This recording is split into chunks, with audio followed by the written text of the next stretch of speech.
Hi, Scott, Machine Gun Dad. If you read the header, this is parts you should probably have on stock to keep your gun running for, if most of you don't shoot like me, where you shoot 1,000 rounds in a day, but you shoot your guns regularly, you should have these parts on stock.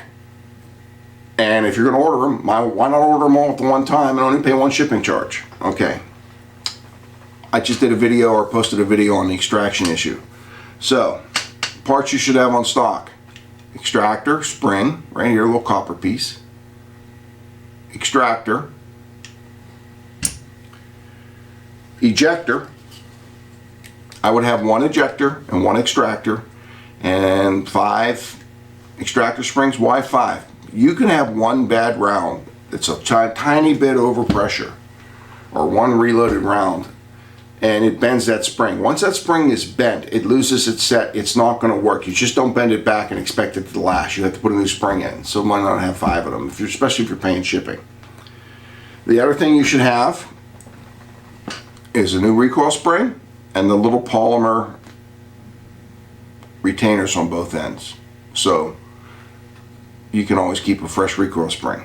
And the reason I'm telling you to order a recoil spring, they don't wear out that often, but if you're going to pay shipping, why not just pay one shipping charge? I can't see ordering, $15 worth of parts and then getting stuck for $20 worth of shipping again, when you can have it all together and get it all shipped for $25. The other thing, and the funny thing is, this is the second attempt at this because I had it on the table and I forgot to mention, if you have an A2 stock, there's no maintenance to an A2 stock. But if you have a collapsible stock, you have an H buffer. Can you see that? These, over time, will get brittle. They will chip. If they chip or get brittle, they have to be replaced. You pull them out and you snap them back in. I usually, when I snap them back in, I put a little gun oil on them. It makes it a little easier to get them out. If you don't do that, you're going to be banging off the metal plate in the back. So you want to have H buffers if you're shooting a collapsible stock. And this actually is the French style with the spring loading in it.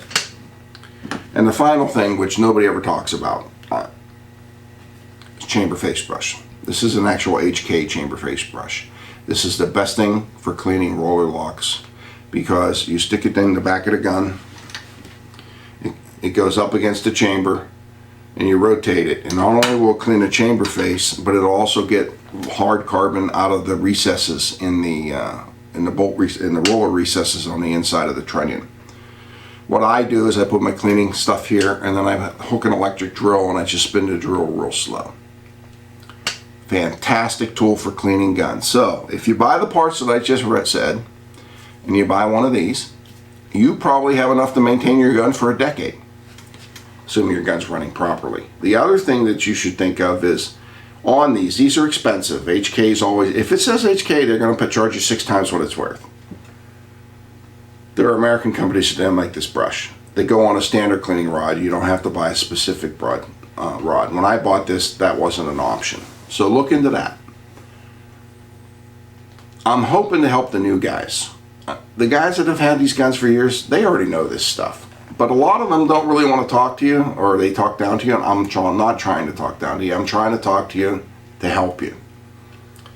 Hopefully, if you buy the stuff I said, and your gun's running properly when you buy it, and you buy this chamber brush, you'll be able to keep that gun. Now, this isn't mandatory. I mean, you can get in there with a pick and pick the carbon out. I kind of like it to be easier. So that's why the chamber brush is such a nice thing. I hope we helped you out. Thanks again.